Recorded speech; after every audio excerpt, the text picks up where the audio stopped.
नमस्कार, आप सभी का स्वागत है द सुधांशु शो में। और आज हम बात करते हैं उनकी जो अभी हमारे बीच में नहीं है, लेकिन उनके लिखी गई लेखनियाँ, कहानी, उपन्यास, इन सब को हम अभी भी बड़े ही चाव से पढ़ते हैं। बात पूस की रात की हो या फिर ईदगाह की या फिर बूढ़ी काकी, इन सभी की चर्चा बिना हमारा हिंदी साहित्य बिल्कुल अधूरा सा लगता है। तो आज हम मिलते हैं कुछ ऐसे ही एक खास मेहमान से बेबाक मुलाकात में द सुधांशु शो में, और वो है प्रेमचंद्र मार्गदर्शन केंद्र एवं ट्रस्ट के डायरेक्टर श्री राजीव गौड़ जी। राजीव जी, आपका बहुत सारा स्वागत है द सुधांशु शो में। नमस्कार। राजीव सर, ये बताइए कि प्रेमचंद जी हमारे बीच में नहीं है, लेकिन उनकी लेखनी को अभी भी हम लोग चाव से पढ़ते हैं। जी जी। फिर भी अगर हम रेलेवेंसी की बात करें तो क्या अभी भी उनकी कहानियां रेलेवेंट हैं? जी जरूर। कैसे कह सकते हैं आप? क्योंकि अगर हम बात करें तो लिखी तो गई 100 साल पहले जी, लेकिन हम वो समस्याएं आज भी है। अगर हम देखें दहेज उत्पीड़न हो, चाहे मजदूरी की बात हो जी, चाहे गृह कलह की बात हो, सारी चीजें उनकी कहानियों में जिन जिन चीजों का उल्लेख है वो सारी चीजें हमें आज भी समाज में दिखाई देती है जी। हाँ, बतौर संसाधन बदल गए हों, समय बदल गए हों, नाम बदल गए हों, लेकिन हम देखें तो कहीं ना कहीं पात्र मिलते हैं। जी जी। वैसे एक चीज हमने ये देखा हुआ कि उनकी एक कहानी हमने पढ़ी थी, दो सखियां जी। दो सखियों के आपस का एक पत्र व्यवहार का माध्यम है, वही उनकी कहानी बनी जी, जी। और दोनों सखियां एक दूसरे को पत्र लिख करके संबोधित करती हैं और वही एक कहानी का रूप है, बड़ा ही खूबसूरत है जी। या फिर मानसरोवर के सारे भाग, कई भागों में है मानसरोवर। तो ये बताइए कि आपको कहीं ऐसा नहीं लगता कि आज का जो एज जनरेशन वाली, आज की जो जनरेशन है, क्या वो पढ़ने वाली किताबों से दूर जा रही है? हाँ, ये तो जरूर है, क्योंकि वर्तमान जो डिजिटलाइजेशन हो रही है तेजी से जी, यूं कहें तो मोबाइल है, तमाम चीजें होती जा रही हैं, तो उससे नव पीढ़ी थोड़ा दूर तो है जी, लेकिन डिजिटल माध्यम में भी प्रेमचंद से जुड़े हैं। अच्छा, अगर हम देखें तो तमाम तरीके से प्रेमचंद पर आज भी हजारों ऐप हैं जी, हजारों तरीके के जो है यूट्यूब चैनल हैं जी, जो प्रेमचंद पर लगातार जो है कार्य कर रहे हैं जी। इस तरह से हो रहा है, तो और उनके व्यूवर भी अधिक हैं, तो ये भी कहा जाता है कि चूंकि अगर व्यूवर अधिक हैं तो लोग हैं जी, वो व्यूवर अगर डिजिटल में व्यूवर हैं तो नव पीढ़ी ही है जी जी जी जी। अच्छा, ये बताइए कि प्रेमचंद्र जी को जो आपने ट्रस्ट बनाया हुआ है, जो मार्गदर्शन केंद्र है, एज ए डायरेक्टर आपने क्या कुछ ऐसा किया कि जो नई युवा पीढ़ी है वो भी डिजिटलाइजेशन के माध्यम से रूबरू हो सके जी? इसके लिए कुछ खास काम किया? जी, हम लोगों ने चूंकि लॉकडाउन के समय एक दौर था कि हम छू नहीं रहते किसी चीज को जी, जी, पढ़ना जी, मुश्किल था पेंडेमिक तो हाँ, उस दौर में लॉकडाउन के समय हमने जो है कहानी टेक्स्ट में मोबाइल पे भेजना शुरू किया। अरे वाह, लोगों बहुत खूब। तो लोगों ने पढ़ा। अच्छा। तो उसको पढ़कर कुछ हमारे दूर के साथियों ने रिकॉर्ड किया। अच्छा। जिनकी आवाजें अच्छी थी, कहा कि सर हम रिकॉर्ड करके दें, इसको भी भेजिए, लोग क्या, और उसको काफी लोगों ने पसंद किया। अच्छा। उसके बाद चूंकि हमारी संबंध प्रेरणा कला मंच से भी है, अच्छा, तो यहाँ के सहयोग से हुआ कि क्यों ना हम लोग जो है प्रेमचंद के नाटकों का भी रिकॉर्डिंग हुई। अच्छा। और उसी दौर में लॉकडाउन में और लोगों ने बड़ा पसंद किया, मोबाइल पर भेजता रहे, हम लोग लगातार भेजते रहे, लोगों के कमेंट आते रहे अच्छे। तो उसी के बाद सभी हमारे शुभेच्छकों सदस्यों की राय हुई कि एक ऐसा किया जाए जिससे लोगों को हम कुछ सुनाए लगातार। तो हम लोगों ने एक ऐप बनाया, रेडियो प्रेमचंद, उसका नाम रेडियो हुआ। रेडियो प्रेमचंद, हाँ। अच्छा। उसके पीछे कॉन्सेप्ट था कि हम कम एमबी का हो, एक वो भी दौर देखना था कि ज्यादा मोटी फाइल ना हो। काफी मोटी फाइल हो जाने से लोग रखते नहीं है। अच्छा। लेकिन जैसे हम लोगों ने बनवाया 1.5 MB का जी, 1.5 MB जी जी, 1.5 MB में वो ऐप तैयार हुई। ठीक है। वर्तमान में वो 2 MB समथिंग चली गई है अपडेट होके, लेकिन आज भी वो 2 MB की जगह लेती है। अच्छा। जो है तो लोगों ने अनइंस्टॉल करना नहीं चाहा। अच्छा। हाँ, एक था ना कि रिकॉर्ड करें और अनइंस्टॉल कर दें, ऐसा नहीं, तो उससे इंस्टॉल थी। अब लोगों को जब मन किया क्लिक किया, जब भी फुर्सत है क्लिक किया, कहानी आ रही है। अच्छा। 24 घंटे उसका ब्रॉडकास्टिंग होती है, कहानी आ रही है। अच्छा, इसका एक बार हम लोगों ने सॉफ्टवेयर से निकाला तो करीब 32-33 देशों में लोगों ने इंस्टॉल किया था। बहुत खूब, बहुत और सुन रहे हैं। अच्छा, और ये बताइए कि ये जो आपकी ये जो कहानी है जो सुनो मैं प्रेमचंद जी हूँ, इसके आपको फीडबैक कैसे आते हैं? एक तो जैसे मैसेज के थ्रू फीडबैक आता है। अच्छा।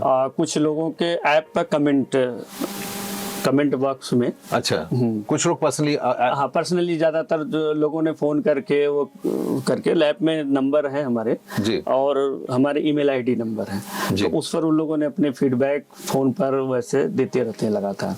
और खास तौर से जुड़ने के भी हैं उसमें, अपने रिकॉर्ड, आप कहानी अपनी रिकॉर्ड करके हमारे यहाँ भेज सकते हैं। अच्छा, जिससे हम जो है सीधे उसे स्टूडियो में देखकर लगा देते हैं।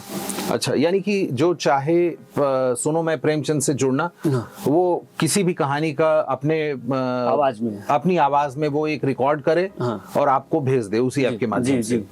ऐसा भी ऑप्शन है? हाँ, ऑप्शन है उसमें पूरा। अच्छा, फिर वो लोग आप लोग उनकी मतलब एक बार सुनकर पूरी कहानी सुना जाता है, उनकी आवाज, बाकी चीजें कि उन्होंने हुबहू कहानी को पढ़ा है कि नहीं, उसके बाद जो है अपलोड कर दी जाती है। अच्छा, ये बताइए कि सुनो मैं प्रेमचंद हूँ, ये रेडियो ऐप आप लोगों ने शुरू किया, तो क्यों खास रेडियो ऐप ही शुरू किया आप लोगों ने? वो हमने बताया ना कि जैसे लॉकडाउन के समय एक दौर था ना कि क्या होगा, तो क्यों नहीं आपने डिजिटल में वीडियो पे फॉर्म में क्यों नहीं गए, या फिर किसी और फॉर्म में क्यों नहीं गए? जैसे यूट्यूब तो चैनल है हम लोगों का, यूट्यूब भी हम लोगों ने अपलोड किया, लेकिन वही दौर था कि छोटा हो और आसानी से सुन सके जी, और खास तौर से हम लोगों ने सोचा गांव में कैसे सुने लोग जी। आप अपना काम करते समय, जैसे चूंकि प्रेमचंद तो उस जीरो व्यक्ति के जो है लेखक हैं, जी, जीरो लेवल की समस्या, आपके पास पैसे नहीं है तो भी आपके पसंदीदा लेखक प्रेमचंद साहब हो सकते हैं। हाँ, तो वो छोटे छोटे लोग कैसे सुन सके, अपना काम व्यर्थ न दे, तो आराम से आप जो है ऐप ऑन करिए, अपना काम करते रहिए, चल रहा है। अच्छा, ये बताइए कि जैसे मान ली हमने कोई कहानी सुननी चाहिए, तो कहानी शुरू से शुरू होगी या फिर बीच से शुरू होगी? नहीं, जहाँ सोच रेडियो, इसका नाम रेडियो, जैसे रेडियो का ब्रॉडकास्टिंग होता है जो है, तो आप जो सुनना चाह रहे हैं वो नहीं, जो ब्रॉडकास्टिंग हो रही है वो आपको सुनाती रहेगी। अब जैसे मान लीजिए हम बूढ़ी काकी चल रहा है और हम सुन रहे हैं बूढ़ी काकी, और बीच में हमें कोई काम आ गया, हमने रोक दिया वहां पे ऐप, और फिर हम अपना काम करने लगे, बाद में हम आएंगे तो क्या बूढ़ी काकी वहीं से शुरू होगी? नहीं, वो निकल जाएगी, वो चली जाएगी। उसके आगे मान लीजिए नमक का दरोगा है, तो नमक का दरोगा आप जब चालू करेंगे तो आएगी।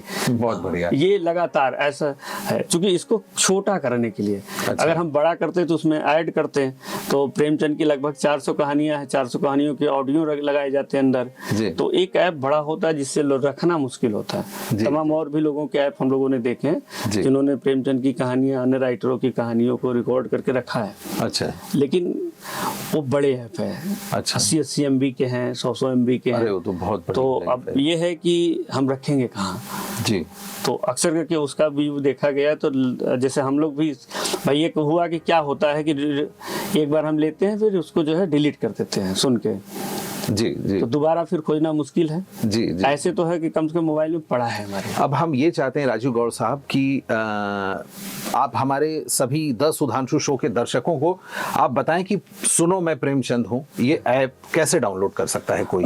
इसे जो है प्ले स्टोर पर हम जाएंगे जी, प्ले स्टोर पर जाकर रेडियो प्रेमचंद टाइप करना है। रेडियो प्रेमचंद टाइप करने के बाद जो है एक ये सिंबल है, ये सिंबल आएगा, ये आइकॉन, इस आइकॉन के बाद जो है डाउनलोड हो जाएगी है, और फिर केवल एक क्लिक पर चलने लगेगा। आदमी थे पर सांसारिक व्यवहारों में चतुर, सूद ब्याज के मामले में दक्ष और मुकदमे अदालत में कुशल थे। उनका धन बढ़ता था, सभी उनके असामी थे। उधर उन्हीं के छोटे भाई शिव टहल, साधु भक्त, धर्मपरायण। बहुत खूब, बहुत खूब। और इसमें फीडबैक भी लोगों को मिल जाते हैं आपको? हाँ जी जी जी, जैसे हमारे हैं ना अपनी रचनाएं भेजें, ये हमारे जो है फीडबैक के लिए। अच्छा, जो लोग मान लीजिए आपसे जुड़ करके अपनी रचनाएं भेजते हैं, तो क्या आप लोग उसके बदले में कुछ उनको इन्वॉल्वमेंट भी देते हैं? नहीं, अभी हम लोग जो है खुद ही सबके सहयोग से कर रहे हैं। जी जी। तो और अभी तक किसी ने डिमांड भी नहीं किया। जी जी जी जी जी। खास तौर से, और इवन जो है उत्तर की अपेक्षा दक्षिण से भी काफी लोग जो है, जो हिंदी वाले लोग हैं, साउथ इंडिया के। जी, उन लोगों ने भी हिंदी में पढ़कर कहानियां भेजी। जी जी जी। अच्छा, ये बताइए कि अभी जो आपके इंस्टॉल की बात कर रहे हैं आप, तो विदेश की अगर हम बात करें तो लगभग कुल कितने देशों में आपका? करीब एक बार हम लोगों ने निकाला था तो 30 प्लस था, 32-33 देशों का एक लिस्ट आ रही थी। तो यूरोपियन कंट्रीज ज्यादा है या फिर यूएस? नहीं, दोनों था, थोड़ा थोड़े। अच्छा। हाँ, यूरोपियन ज्यादा था। तो वहाँ के क्या हिंदी भाषी लोग कहानियां सुन रहे हैं या फिर विदेशी लोग? अब ये तो हम लोग नहीं डिसाइड कर पाए, लेकिन ये है कि ये चूंकि एक आइकन आ जाता है, प्लेस का आइकन। अच्छा। जिस भी प्लेस पे ये डाउनलोड होगा वहाँ का एक आइकन आ जाता है, आपके पास आइकॉन आ जाएगा। हाँ, आइकन वो शो करने लगता है कि ये डाउनलोड है, ये सुन रहे हैं अभी। अच्छा। ये सारी चीजें, और जाहिर बात हो सकता है हिंदी के पसंद ही हो, तभी हिंदी में ये चल रहा है तो सुन रहे होंगे। अच्छा, कितना समय हुआ आपको ये ऐप डाले हुए? ये ऐप जो है हमें लगता है मार्च 2021 का है। तो कोई खास दिवस था उस दिन?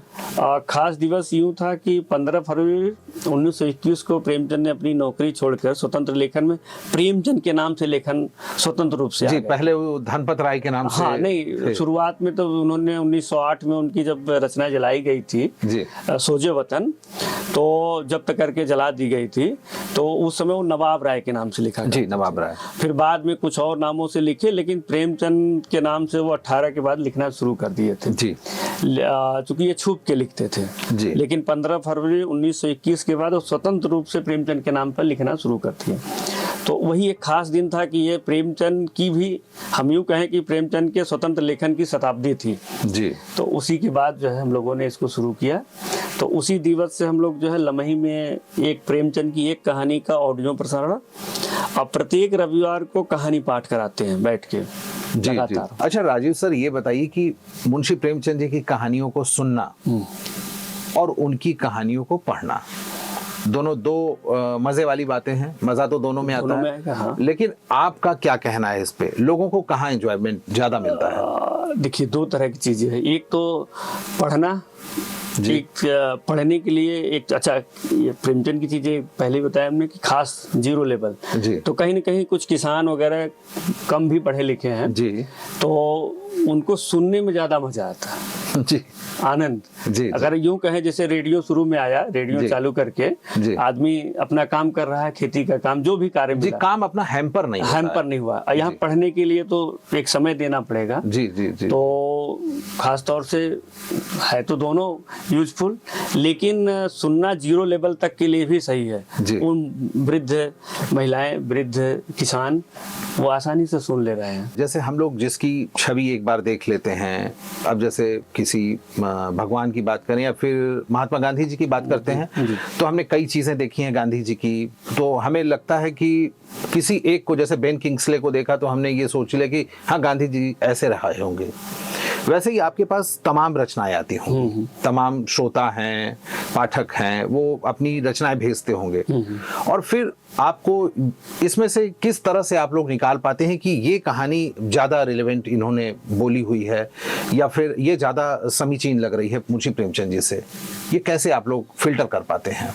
जैसे अमूमन जिनकी आवाज़ सही होते हैं, सारी चीज़ें, खासतौर से पाठक से पहले हम लोग सुनते हैं तो देख लेते हैं कि किसकी सही है किसकी नहीं। लेकिन अभी हमारे पास एक अशोक नूर जी हैं जो है भोपाल में, वो उनकी आवाज़ एकदम, जैसे बहुत लोगों ने कहा ये प्रेमचंद ही बोले हैं क्या, या प्रेमचंद के समय की रिकॉर्डिंग है क्या।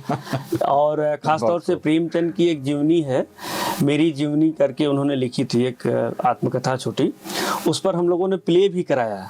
तो आवाज़ उनकी है और पात्र कोई और बनता है, और पूरी तरीके से लोगों को लगता है कि प्रेमचंद ही है। और अक्सर करके प्रेमचंद की पुण्यतिथि और बीच में ये कार्यक्रम हम लोग लगा रहे हैं। तो ये बात उन साहब को पता है जो भोपाल में रहते हैं? हाँ, काफी लोगों ने उनको भी मैसेज करते रहते हैं। अच्छा। और चूंकि आवाज काफी अच्छी है, आप भी कोई सुनता है तो सोचता है कि ये प्रेमचंद की क्या क्या बात। तो ऐसी चीजें हो जा रही है जी जी जी। और बाकी तो सबकी आवाज अच्छी होती है तभी लगाया जाता है, क्योंकि अच्छा। रेडियो सुनना है। अच्छा राजीव साहब, ये बताइए कि बड़ा कठिन काम है सुनो मैं प्रेमचंद, 24 आवर्स आप ये चैनल चला रहे हैं, 24/7/365। मान लीजिए कोई श्रोता आपके पास कहानियां नहीं भेजा या फिर आप सुना चुके हैं, तो क्या कहीं कहानियों का अपने स्टोरेज रखते हैं आप? हाँ, स्टोरेज तो कुछ रहती हैं और बीच में जैसे कहानियां जब नहीं रहती या कहानियों के बीच बीच में डेली प्रतिदिन जी। कुछ नाटकों को भी हम लोग लगाते हैं। अच्छा। चूंकि हमारे यहाँ प्रेरणा कला मंच है जिसके साथ हम लोग मिलके नाटकों का रिकॉर्डिंग होती है वहाँ। उन नाटकों को पूरी तरीके से रेडियो नाटक जैसे चलती है। जी जी बिल्कुल, एकदम मतलब बस सीन दिखाई नहीं देगा, विजुअलाइजेशन पूरा कराएंगे, बैकग्राउंड म्यूजिक वगैरह के साथ पूरी। जैसे उन्होंने कहा नंदू, तो नंदू पीछे से आवाज, हाँ भैया सुनत है। हाँ, और उसमें कभी कभी हम लोगों ने देखा है कि जो है एक साथ जो है 800, 900, 1000 के करीब लोग जो है बैठ के सुन रहे हैं, लिसनर्स उस टाइम सुन रहे हैं और दिखाई देता है कि वो सुन रहे हैं पूरी। अच्छा। तो इस चीजें हुई है कहानियों का रिकॉर्डिंग। अच्छा। जो है तो आप लोगों का अच्छा, तो ये आप लोगों के काम में, सुनो मैं प्रेमचंद में काम में आपके प्रेरणा कला मंच का भी सहयोग मिलता है। इस तरह का सहयोग मिलता है, बिल्कुल फ्री। अच्छा, वो पैसा नहीं देते? नहीं, इसके लिए कभी उन्होंने पिछले 5 सालों का दौर गुजर रहा है जी। और पूरी तरीके से उनकी तरफ से जो भी कहानियां नाटक रूप में रिकॉर्ड होती है वो हमारे यहाँ जरूर भेजते हैं, और जो रेडियो पर सीधे चलती है। खासतौर से प्रेमचंद का ही हम लेते हैं उनके यहाँ से। अच्छा। और लगातार ये चलती है और हमारे पाठक भी इसको पसंद करते हैं। रेडियो पे जब कार्यक्रम आते हैं तो उनकी अपनी CLB होती है जिसको कि हम लोग कंटेंट लिंक ब्रेक बोलते हैं। तो क्या कुछ खास ऐसा सेगमेंट होता है जिसमें श्रोता ज्यादा से ज्यादा जुड़ते हैं आपके साथ? हाँ, क्योंकि 9 बजे का एक टाइम हम लोगों ने डिसाइड किया, 9 बजे रात्रि जी। और उस समय हम लोग कुछ साहित्यकारों से, प्रेमचंद से जुड़ी जो है बातें, एक बाइट थोड़ा सा लेकर वो भी लगाते हैं, और खासतौर से प्रेमचंद से रिलेटेड साहित्यिक चर्चाएं उस दौर में होती हैं। और कभी कभी उसी दौर में हम नाटक को भी लगाते हैं। अच्छा। जिस दिन वो नहीं रहता उस दिन नाटक भी लगाई जाती है। अच्छा। और चूंकि 9 बजे का एक दौर हम लोगों ने वाच किया कि इस समय लोगों के खाने का टाइम है। अच्छा। रात्रि भोजन का है उसी समय आदमी सुनता है और अच्छे उस समय लिस्टरों की भी संख्या रहती है। अच्छा। अगर कोई श्रोता आपसे अगर बातचीत करना चाहे तो क्या अपने क्वेश्चंस वगैरह इसमें डाल सकता है? हाँ, उसके लिए एक लिंक है उसमें हमारी गूगल फॉर्म के जरिए। वो क्लिक करके अपनी सारी बातें जो भी है, अपनी रचनाएं भी भेज सकते हैं वहां से, और अपनी जो भी चीजें हैं, क्वेरी है वो करते हैं। और उसमें हमारे नंबर हैं, हमारे ईमेल आईडी हैं, जिसे सब लगातार लोग संपर्क कर रहे हैं उनसे। बहुत बढ़िया लगा राजीव सर आपसे बात करके, मजा आ गया हमें। फिर से मैं बूढ़ी काकी और पूस की रात की बातों को मैं फिर से एक बार ताजा कर लिया। जी जी, बड़ा अच्छा लगा आपसे बात करके, आपने इतना कीमती वक्त दिया हमारे दर्शकों के साथ। मैं आपसे अब विदा लेता हूं, बहुत बहुत धन्यवाद। तो आज बेबाक मुलाकात में द सुधांशु शो में बस इतना ही। अगली बार हम होंगे एक नए अतिथि के साथ, तब तक देखते रहिए द सुधांशु शो। नमस्कार।